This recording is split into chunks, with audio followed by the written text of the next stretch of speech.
ముఖ్యంగా ఈరోజు చాలా సంతోషించవలసిన విషయం.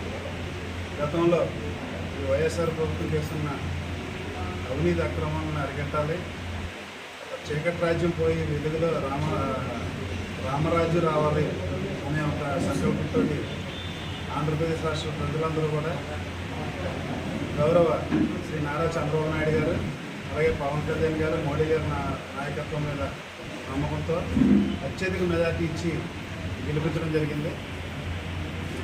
ఈ సందర్భంగా వారందరికీ కృతజ్ఞతలు తెలిపే విధంగా గౌరవ మా ముఖ్యమంత్రి వర్యులు శ్రీ నారా చంద్రబాబు నాయుడు గారు నేను అధికారంలో చేపట్టిన వెంటనే మొట్టమొదటిగా ఇచ్చిన ఎన్నికల్లో ఇచ్చిన హామీల్లో మొట్టమొదటిగా ఐదు ఇష్యూస్ మీద సంతకాలు పెట్టడం నిజంగా చాలా హర్షించదగ్గ విషయం. ముఖ్యంగా గతంలో డిఎస్సి నోటిఫికేషన్ నోటిఫికేషన్ ఇస్తే మినీ కాదు మెగా నోటిఫికేషన్ ఇస్తామని అన్నారు.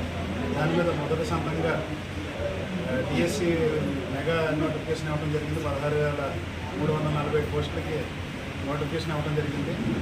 అలాగే మహిళలకి పెన్షన్ సంబంధించి 4,000 రూపాయలు పెన్షన్ ఇస్తామని చెప్పడం జరిగింది. ఈ ఏప్రిల్ నెల నుంచి 3 నెలలు కలిపి రేపు జూలై 1న 7,000 ఇవ్వటామని హామీ ఇవ్వడం జరిగింది.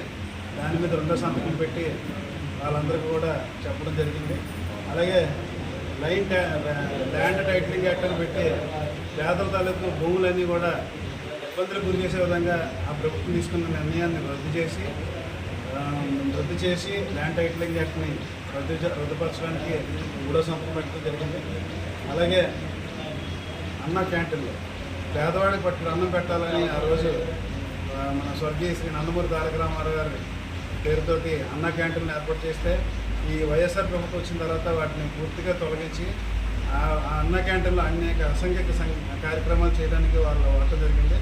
దాన్ని మళ్ళీ పునరుద్ధరించి మళ్ళీ పేదవాళ్ళకి పట్టెడు అన్నం పెట్టే కార్యక్రమంగా అన్న క్యాంటీన్ని పునరుద్ధరించడానికి అదొక సందర్భంగా మేము చేయడం జరిగింది.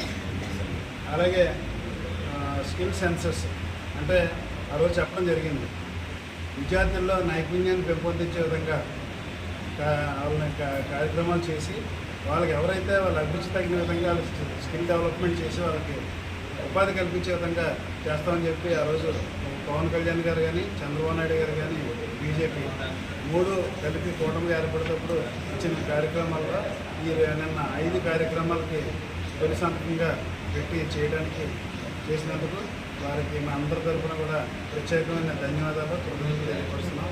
అలాగే రేపు రాబోయే రోజుల్లో ఎన్నికల్లో ఎటువంటి హామీలు అయితే ఇచ్చారో అవన్నీ కూడా దశల వారీగా అమల్లో చేసి ప్రజాప్రభుత్వం ఇది అని చెప్పే విధంగా చేస్తారని చెప్పి అందరూ కూడా తెలియజేస్తున్నాం. అలాగే